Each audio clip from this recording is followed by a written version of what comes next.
এখন ভাইরাল দেখুন হওয়ায় দূরবীন সবাই নিউজটা ধরে নেয় সে কাঠমিস্ত্রি বিলাসবহুল থেকে গাড়িতে চড়ে রিপন রাতে মিয়া ভাইরাল। হাতে নিয়ে 5 তারকা হোটেলের ব্যাকগ্রাউন্ডে ভিডিও করে। কিন্তু রিপন মিয়ার গল্প কাঠমিস্ত্রি ঠিক থেকে এর উল্টোটা। ভাইরাল যিনি তারকা একসময় ছিলেন রিপন নেত্রকোনার একজন মিয়া সাধারণ কাঠমিস্ত্রি, খুবই তৃতীয় সাদাসিধে শ্রেণী মানুষ, পর্যন্ত পড়াশোনা করে জীবন কাটিয়ে দিয়েছিলেন একদম খুবই সাধারণ ভিডিও সাধারণভাবে। বানায়। সেই মানুষটাই এখন বাংলাদেশ জুড়ে আবার ভাইরাল হয়ে গেছেন, তাও নিজের সহজ সরল জীবনযাপন দিয়েই। 2016 সালে কৈশোরের এক প্রেম ভাঙা মুহূর্তে তিনি হাল না ছেড়ে উল্টো নিজেকে ব্যস্ত রাখলেন ছোট ছোট ছন্দময় ভিডিও তৈরিতে।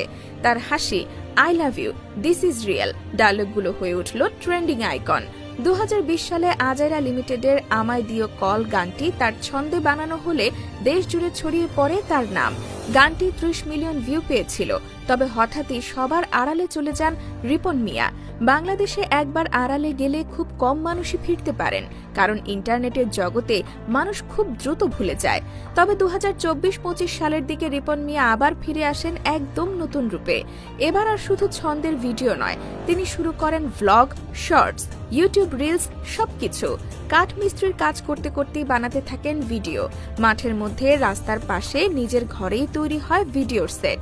তার প্রতিটি কন্টেন্টে দেখা যায় ছাই দিয়ে দাঁত মাজা, বড়ার ভর্তা খাওয়া, শীতকালের সকালে পিঠা খাওয়া কিংবা সাইকেল চালিয়ে কাজে যাওয়া, সবকিছুই দর্শকের কাছে হয়ে ওঠে মন কাড়া।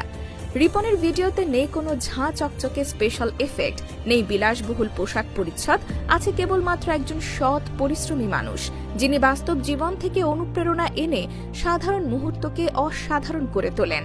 তার ভিডিওতে থাকে নিজের হাতে রান্না, ফাঁকা মাঠে ভাবগম্ভীর ভঙ্গিতে সংবাদপত্র পড়ার অভিনয় কিংবা নিঃশব্দে একলা পথ চলা, সবকিছুই খুব স্বাভাবিক তবুও অনন্য। হিরো আলম, অপু ভাই, প্রিন্স মামুনদের মতো অনেক কন্টেন্ট ক্রিয়েটর যেখানে ভাইরাল কন্টেন্ট থেকে কোটি টাকা আয় করেছেন, রিপন মিয়া সেখানে প্রায় কিছুই পাননি। কারণ একের পর এক তার ইউটিউব ও ফেসবুক পেজ হ্যাক হয়ে গেছে।